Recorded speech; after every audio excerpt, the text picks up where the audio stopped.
Je suis heureux de vous accueillir dans ma galerie qui porte mon nom, Didier Classe, AXL à Bruxelles, une galerie dédiée aux arts africains et dont la spécialité est l'art du Congo. Alors cette pièce est assez incroyable pour deux raisons. Tout d'abord, c'est sa qualité sculpturale, mais aussi son ancienneté. Et alors on remarque ici que vous avez une patine qui brille. C'est une patine luisante qui est due aux libations d'huile de palme. Donc à chaque fois que l'objet, lors de certaines offrandes, on dépose cette huile de noix de palme sur la pièce, et la pièce absorbe cette matière qui est rejetée à chaque fois qu'il y a un peu de chaleur. Donc on trouve la patine, qu'on appelle cette patine sointante, qui reluit un petit peu la pièce. Et on en a vraiment un objet typique de cette région avec la coiffure croisée, qui est la coiffure qui était arborée par les notables Balouba. Ainsi que les perles ici qui sont typiques de la région, que ce sont des perles qui proviennent de l'échange de l'époque coloniale et qui ornaient certaines pièces. Au-delà de mon métier de marchand d'art, je suis un marchand expert, mais je me sens être un antiquaire engagé. C'est-à-dire qu'au-delà de mon métier d'achat et de revente d'œuvres d'art, je m'investis de plus en plus à essayer de faire connaître et faire rayonner mon métier à travers le monde, mais surtout à travers mon pays, le Congo.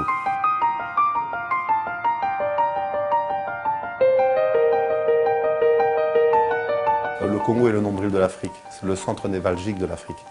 Et je veux être parmi ceux qui vont s'inscrire dans cette idée du futur. Et le futur commence aujourd'hui et non demain. Donc la raison pour laquelle je fais ce déplacement à Kinshasa et participerai à cette plateforme. Non seulement pour faire rayonner mon métier, mais aussi pour le faire connaître au Congo.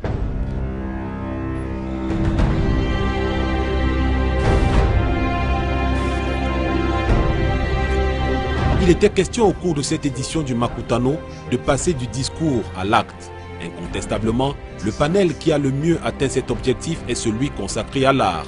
D'abord parce qu'il a réuni plusieurs investisseurs directs à l'instar de Trace Africa, Sony Music Africa, Africell, Warner pour ne citer que cela.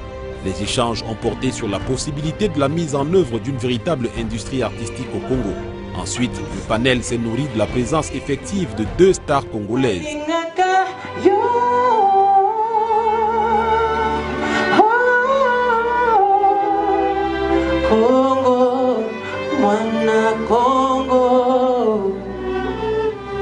Mohombi, un chanteur, compositeur et danseur, premier recrue de Red One Records en 2001 en joint venture avec Universal Music Group.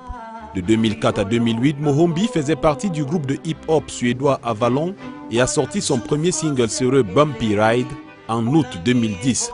Le single est devenu un hit au top 10 dans de nombreux pays européens et a été suivi par son premier album Moven Mint en 2011. C'est un peu le but pour nous aujourd'hui, c'est de vraiment créer un éveil et surtout apprendre, parce qu'il y a une perception de la musique, surtout particulièrement ici en RDC, que nous devons changer.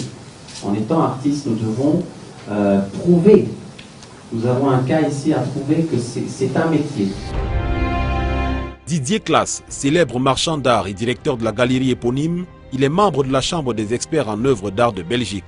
Depuis 2017, sa galerie a quitté le célèbre quartier du Sablon pour s'établir dans le prestigieux quartier d'art contemporain de la capitale belge et il compte dans sa clientèle de nombreux collectionneurs américains et européens. J'ai entendu un des intervenants parler justement d'économie et que ce qu'a pouvait apporter l'industrie musicale au niveau économique. Et c'est la même chose exactement dans l'art. Certains pays du Golfe aujourd'hui se munissent de grands musées. Pourquoi? Pour pouvoir promouvoir le tourisme. Le Bénin aujourd'hui vient de réclamer des pièces de leur patrimoine à la France pour pouvoir promouvoir le tourisme. Donc il y a des moyens économiques forts qui peuvent faire en sorte que notre patrimoine culturel peut être un patrimoine qui rapporte financièrement au pays. Une des raisons pour laquelle j'ai fait le déplacement aujourd'hui, c'est de pouvoir communiquer sur mon métier.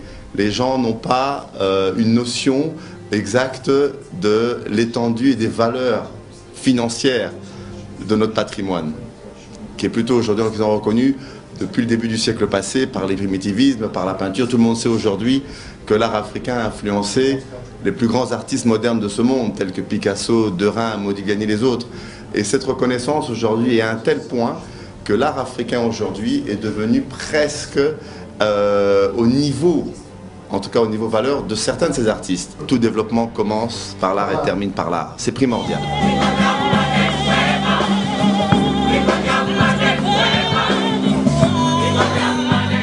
Il va sans dire que pour cette 3e édition, les fruits du Makutano ont tenu la promesse des fleurs. L'événement a pleinement rempli sa mission d'être une plateforme de connexion entre les acteurs économiques du continent de manière globale et congolais en particulier. D'ores et déjà, les regards se tournent vers la 4e édition pour un Makutano qui posera les jalons de l'éclosion économique du continent à travers une fructueuse coopération sud-sud.